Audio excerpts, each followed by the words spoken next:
avoir deux. Ils n'ont aucun besoin de baiser sur les lèvres, mais loin des songes vains. La volonté de la ruelle verte, c'est d'aller sensibiliser à la végétalisation des espaces urbains. C'est aussi de se réapproprier un espace que l'on côtoie pratiquement tous les jours. On a réinvesti cette ruelle qui était grisâtre, qui était sans vie, et on allait la recolorer et la faire revivre en collaboration du coup avec les résidents, le voisinage. Donc on a revégétalisé tout cet espace parce que c'était vraiment important pour nous d'aller sensibiliser les gens à son environnement, à ce qui nous entoure et aux gestes éco-responsables. Au sein de cette ruelle, on propose une programmation ouverte à tous et toutes durant 3 mois, où on va mettre en avant le savoir-faire artisanal, donc par des ateliers de vannerie, des ateliers de verrerie. On va également créer des petits rendez-vous culturels, artistiques. On va avoir des lectures de poèmes à voix haute, on va avoir des jam sessions, ou comme ce soir on peut peut-être un peu écouter lors de cette inauguration un petit groupe de musique qui vient égayer un peu la rue et nos cœurs. C'est vrai que ce passage Robert Doisneau qui est en pente, qui est charmant, ça fait un petit côté même italien.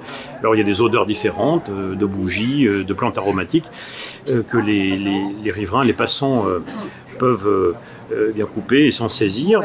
C'est une initiative associative, citoyenne, donc c'est très bien. La ville l'a autorisé et accompagné, mais c'est très bien que ça vienne de la part des habitants. Fleurir une rue, ça la fait vivre d'une autre manière, ça la fait renaître, et c'est très bien que les habitants s'en saisissent, l'entretiennent, et donc bravo à tous ces bénévoles, à Laurie qui est l'instigatrice de ce mouvement.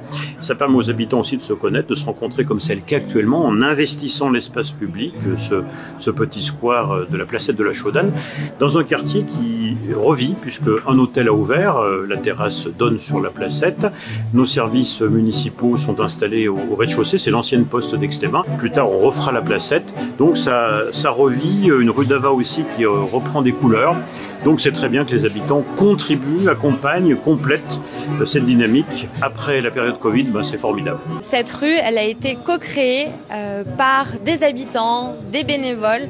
On allait récupérer du bois, de la peinture afin de créer le mobilier de la contrée, les jardinières, lors d'un atelier de co-création, donc le samedi, avant la journée d'installation qui a été le dimanche. Du coup, le dimanche, on a convié un peu tout le voisinage à se retrouver et à mettre à empoter les végétaux, à colorer la ruelle, à installer tout ce qui fait que la ruelle est maintenant beaucoup plus colorée, beaucoup plus égayée.